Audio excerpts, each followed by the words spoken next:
안녕하세요. 스피치랩의 전임 강사 유영서입니다. 오늘은 제가 여러분들에게 이 시선에 대해서 좀 더 자세하게 말씀을 드리려고 합니다. 제가 지난번에도 이 메라비언의 법칙과 소프트의 원리 중에서 넌버벌 커뮤니케이션 중에서 가장 고치기 쉽고 기본적이면서 중요한 것이 아이 컨택, 시선이라는 말씀을 드렸었죠. 우리가 개인적인 데서도 시선이 중요하죠. 유행가 가사, 유행가 그러니까 좀 약간 올드해 보이네요. 뭐 팝이라든지 그 다음에 대중가요를 보더라도 뭐 눈을 보고 말해요. 당신의 눈으로 느낄 수 있어요. 눈으로 말해요. 뭐 이런 것들이 많이 있잖아요. 제가 좋아하는 가수 VOS라고 예전에 있었는데 보이스 오브 스트림의 약자입니다. 눈을 보고 내게 말해요. 시선이 굉장히 중요합니다. 제가 지난 시간에 말했던 시선과 가장 중요한 것은 말하려는 대상을 정확하게 응시하라라고 하는 거였죠. 첫 번째.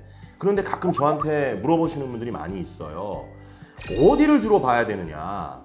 제가 누구한테 들었더니 눈과 눈 사이의 가운데를 봐야 된다고 했다.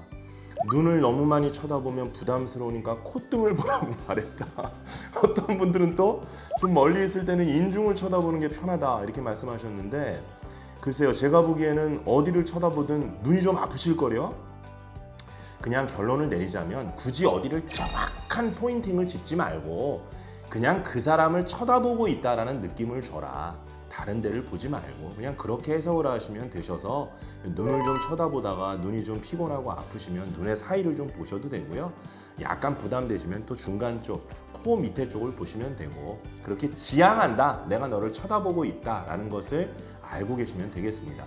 두 번째는 한 사람하고 이야기를 할 때는 당연히 한 사람의 눈을 쳐다봐야 되겠죠. 그럼 두 명하고 이야기를 할 때는 어떡합니까? 제 앞에 지금 두 명 이렇게 앉아있다고 칩시다. 지금 저 카메라 뒤에 두 분이 앉아 계신데 당연히 번갈아 가면서 쳐다봐야 되겠죠. 한 명 왕따 시키면 안 되잖아요. 세 명일 때는 어떡합니까? 당연히 세 명을 번갈아 가면서 봐야죠. 왜? 한 명 또 왕따 시키면 안 되잖아요. 이렇게 숫자가 점점 많아져서 만약에 50명, 50명이 아니에요. 50명, 80명, 100명 이면 어떡합니까?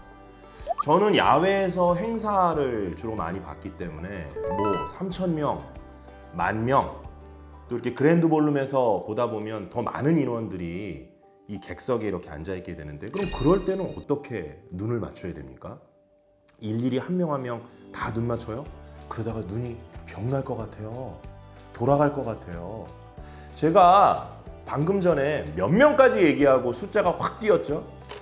3명까지 이야기를 하고 50명, 80명, 100명, 1000명, 10,000명 이렇게 뛰었죠. 내가 어느 정도 시선을 감당할 수 없을 만큼의 숫자가 있다면 그냥 세 사람으로 보세요. 그래서 A그룹, B그룹, C그룹 이렇게 해서 그냥 만만한 사람을 쳐다보든지 그 디렉션을 정해서 그쪽을 쳐다보시면 무리가 없습니다. 하나, 둘, 셋. 더 나중에 프레젠테이션이나 강연의 달인이 되시려면 쳐다보는 것도 방법이 있는데요. 이렇게 쳐다보지 마시고요. 이렇게 갔다가 가운데를 봤다가 다시 이쪽으로 넘어갔다가 대각선으로 이렇게 옮기는 겁니다. 제가 해볼게요. 자, 오늘 바쁘신 가운데도 불구하고 이 자리에 함께 하신 여러분께 주최 측을 대신해서 심심한 감사의 말씀을 드립니다. 자, 이게 1번이고요. 2번을 해보겠습니다. 자, 오늘 바쁘신 가운데도 이렇게 저희 행사에 참여해 주신 여러분께 주최 측을 대신해서 심심한 감사의 말씀을 드립니다. 저희는 오늘 이렇게 대각선으로 많이 움직이고 모션이 커야 내가 그쪽 시선을 지향하고 있다는 것을 더 확실하게 느끼거든요. 사실 이것은 이론에 나와 있는 이야기는 아닙니다. 제가 사회를 많이 보고 진행을 많이 해보면서 느낀 하나의 대중의 시선을 이끌 수 있는 법칙이거든요. 그렇다면 한번 생각해 보세요. 제가 아까 눈을 보고 내게 말해요. 그 사람의 진실성과 그 사람과의 소통과 그 사람의 전달력을 느끼기 위해서 시선을 맞추는 거라고 그랬죠. 그럼 인원이 많아졌을 때 내가 이쪽 파트를 보고 어떤 한 사람만 보면 다른 사람들은 그러면 서운하겠네요? 소통하는 느낌을 못 가지겠네요? 아니면 전달력을 못 느끼겠네요? 진실을 모르겠네요? 그렇지 않습니다. 왜 그럴까요? 이유는 because of distance, 거리 때문입니다. 우리가 적은 인원하고 이야기할 땐 거리가 어때요? 가깝죠. 그래서 눈이 조금이라도 삐치면 삐치는 거예요. 이렇게 나 삐졌어 이게 아니라 나 삐쳤어 이겁니다.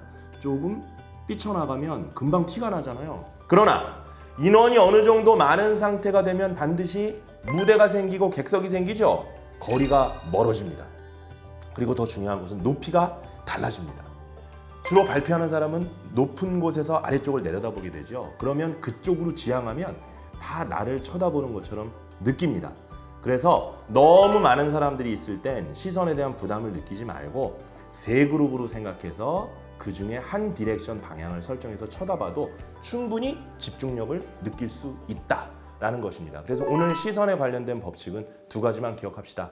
너무 어떤 점을 지향하는 게 아니라 그 사람을 보고 있다라는 인식을 주면 된다. 그래서 뭐 눈의 가운데를 쳐다보든 콧등을 쳐다보든 별 상관이 없어요. 그냥 그 사람하고 내가 너의 시선을 맞추고 있어 라는 느낌만 주면 된다. 그리고 두 번째, 인원이 너무 많아지면 그 사람들에 대한 시선을 다 맞출 필요가 없이 한 세 그룹 정도로 생각을 해라. 그래서 모션을 크게 해서 그쪽 디렉션을 바라보면 된다라고 하는 것이었습니다. 자, 개인적인 대화를 할 때는 눈을 보고 얼마든지 지그시 가고 특히 사랑 고백할 때 다른 데 보지 마세요. 예. 그러나 공적으로 이야기할 때도 똑같은 법칙이 적용되는데 인원이 많아지면 하나의 방향만 본다. 오늘 아이 컨택에 관한 팁 여러분께 알려드렸고요. 안녕히 계십시오.